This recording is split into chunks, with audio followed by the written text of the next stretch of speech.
Assalamualaikum warahmatullahi wabarakatuh. Melanjutkan pertemuan yang kemarin, yaitu membacakan kitab Bidayatul Hidayah pada bab adabut tayamumi, yaitu adab atau tata cara melakukan tayamum.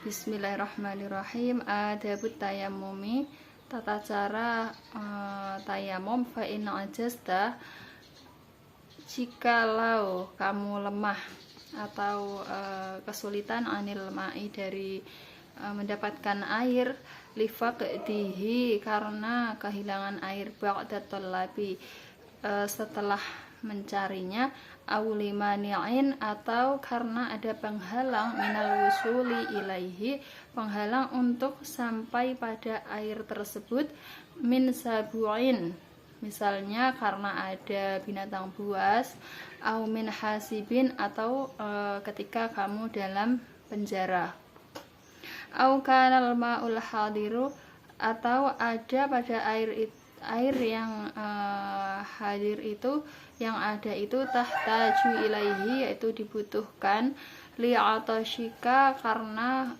kamu haus atau kehausan. Jadi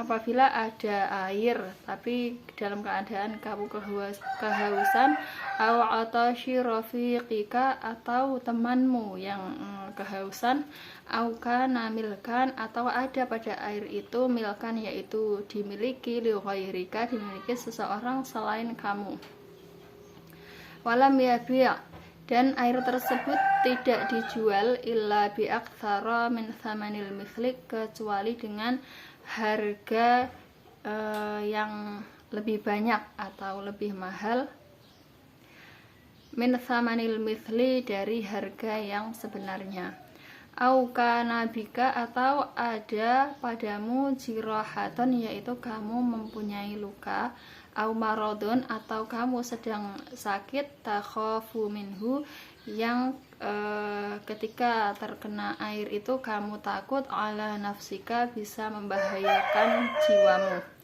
fasbir, maka bersabarlah, hatta yadkhula, sehingga masuk waktul fardhah, yaitu masuk pada waktu sholat fardu.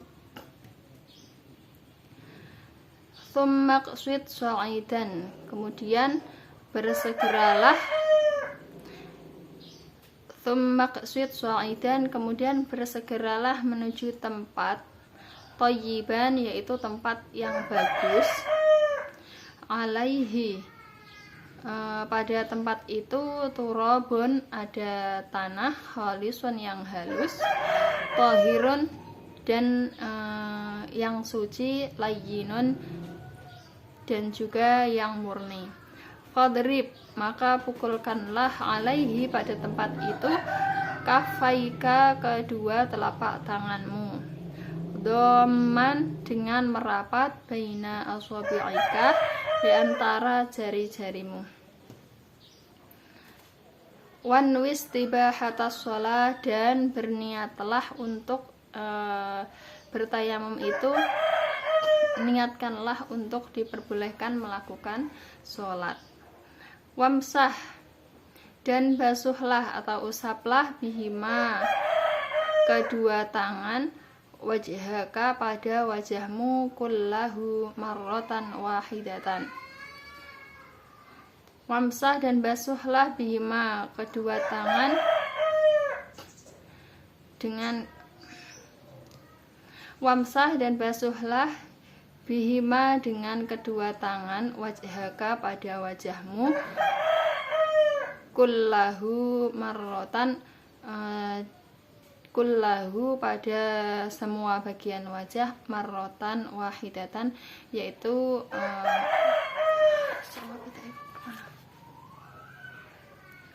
marrotan wahidatan, yaitu dengan satu kali.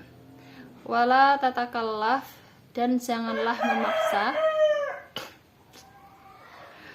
wala tatakallaf, dan jangan memaksa, isolul ghubari, menyampaikan debu itu, ila manabiti thu'uri, ila manabitih syu'uri, sampai pada tempat tumbuhnya rambut, khaffat au kathufat, baik itu yang lebat ataupun rambut yang jarang. Jadi ketika membasuh wajah dalam melakukan bertayamum itu lakukan dengan kedua tangan sampai keseluruhan wajah.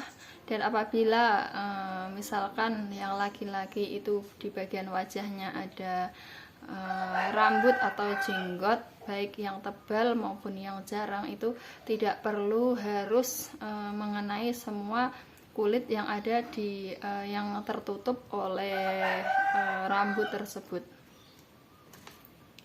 Tsumma khotamaka, kemudian lepaskan khotamaka, lepaskan cincinmu, wadrib,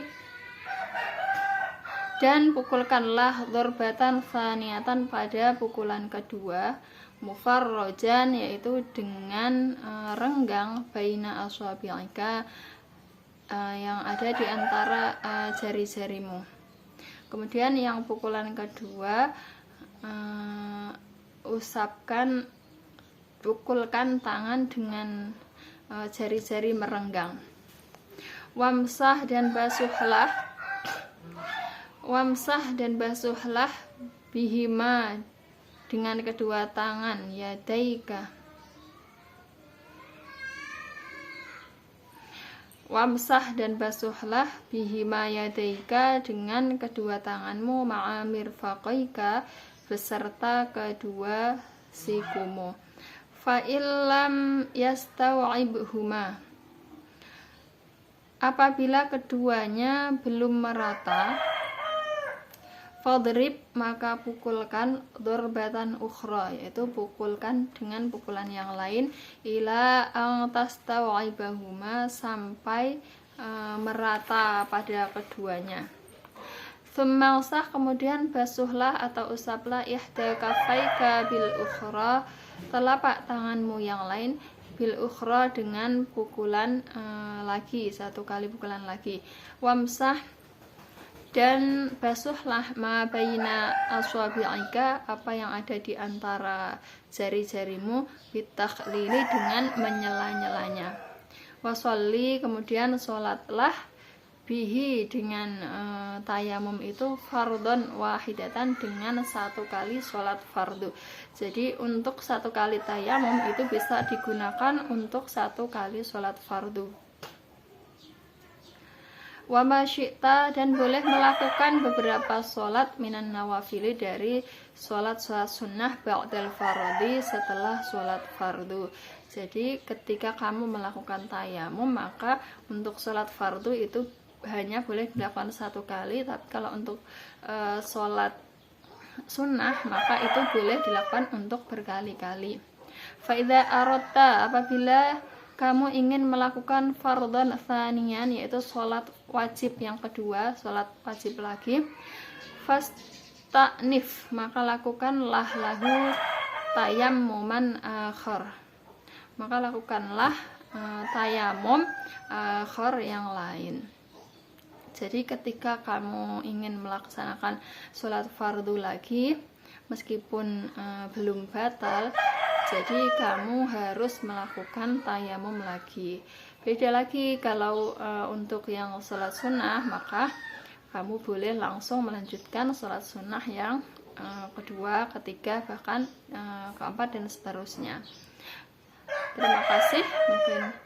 Terima kasih, mungkin itu yang dapat saya sampaikan, kurang lebihnya mohon maaf. Wassalamualaikum warahmatullahi wabarakatuh.